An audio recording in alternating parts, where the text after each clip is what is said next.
Sabe aquela sensação de que já ouvimos uma história antes? Hoje a gente vai mergulhar fundo em uma delas. Uma história atemporal, contada de jeitos completamente diferentes ao longo dos séculos, pela filosofia, pela fé e, mais recentemente, pelo cinema. É uma jornada sobre o que é real, o que é ilusão e o preço de saber a diferença. Vamos começar com uma provocação.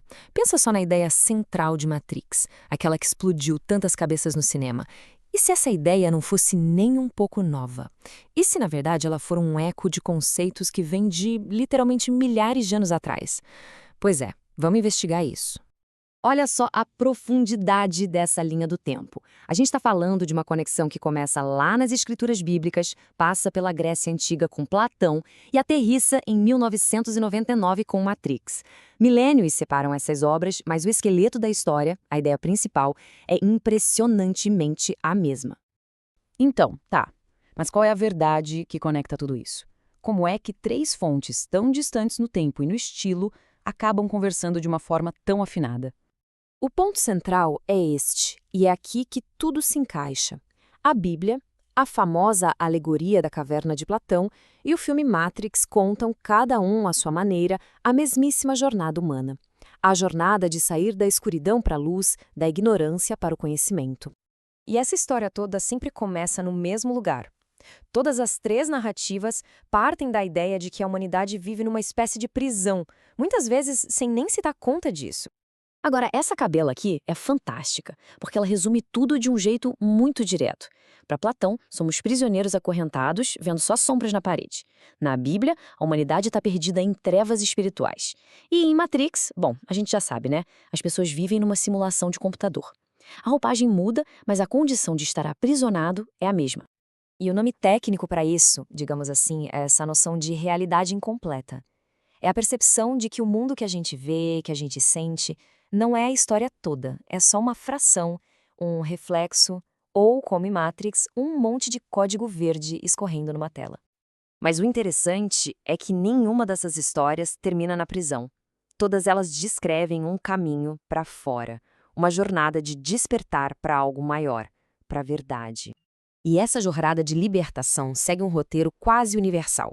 Primeiro, vem a revelação, aquele momento em que a ficha cai. Depois, a saída, que, vamos combinar, nunca é fácil. É um processo doloroso deixar o mundo familiar para trás. E, por fim, vem a resistência, a luta para aceitar essa nova realidade, que muitas vezes é bem desconfortável. O conceito de luz é a grande chave para esse despertar.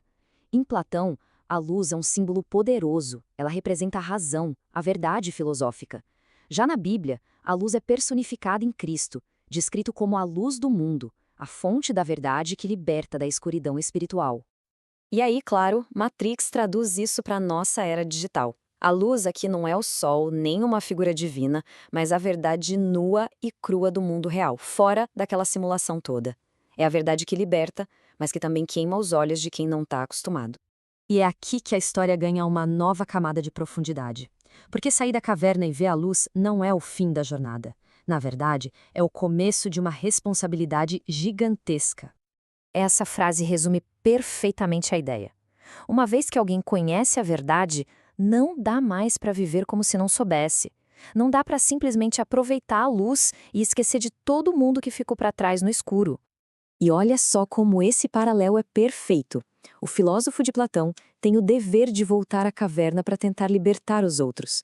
O cristão tem a missão de ser uma luz no mundo e guiar as pessoas. E o Neo?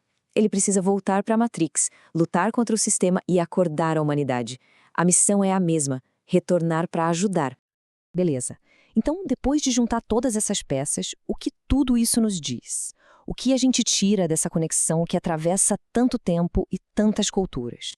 A grande conclusão é que essa narrativa não pertence a uma filosofia ou a uma religião específica. É, no fundo, uma busca humana universal.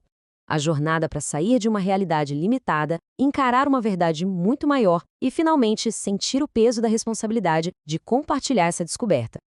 Cada uma dessas fontes oferece uma lente única para a gente enxergar essa mesma jornada. Platão nos dá a estrutura filosófica, a Bíblia, a dimensão espiritual. E Matrix pega essas ideias tão antigas e as dramatiza de um jeito que ressoa profundamente com a nossa cultura hoje. Três abordagens para a mesma busca essencial. E, para a gente terminar, fica a reflexão. Se essa história é tão universal e atemporal, ela muito provavelmente continua sendo contada.